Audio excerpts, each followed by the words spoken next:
अनमोल रतन टाटा यांचं आज दुःखद निधन झालं। ही बातमी ऐकून अतिशय मनाला वेदना आणि ही घटना दुःखद आणि मनाला चटका लावून जाणारी आहे। एक अनमोल दुर्मिळ रत्न हरपलं, भारताचा कोहिनूर हरपला असं म्हटलं तर वावगं ठरणार नाही। कारण रतन टाटा यांचं जे योगदान आहे देशासाठी, एक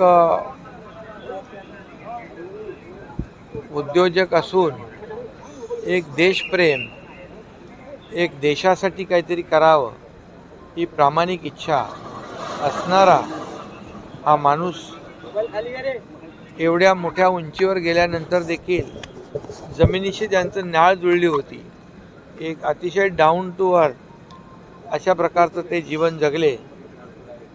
साधी राहणी आणि उच्च विचारसरणी अशा प्रकारचं जीवन ते जगले। मी जेव्हा मुख्यमंत्री झालो तेव्हा पहिल्यांदा त्यांना भेटलो त्यांच्या घरी जाऊन, तेव्हा माझ्या मनामध्ये तर त्यांच्याबद्दल खूप आदर, रिस्पेक्ट, जिव्हाळा होताच, परंतु कितीतरी पटीने तो आणखी वाढला।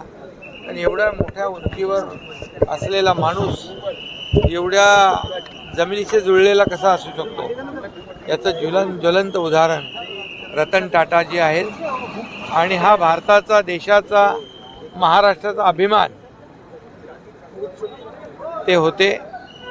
आणि महाराष्ट्र सरकारच्या वतीने देखील त्यांना नुकताच उद्योगरत्न पुरस्कारही दिला होता, परंतु त्या उद्योगरत्न पुरस्कार रतन टाटाजी यांना दिल्यामुळे त्या पुरस्काराची उंची वाढली होती। एवढं उंचीचं काम, एवढं मोठं कर्तृत्व त्यांचं होतं।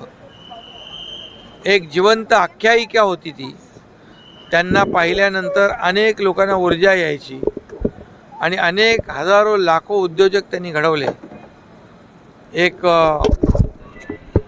जी प्रामाणिक आणि जी काही नीतिमत्ता त्यांची होती ते त्याला तोड नाही आहे। आणि म्हणून मी महाराष्ट्र शासनाच्या वतीने 12.5 कोटी जनतेच्या वतीने त्यांना मी भावपूर्ण श्रद्धांजली अर्पित करतो।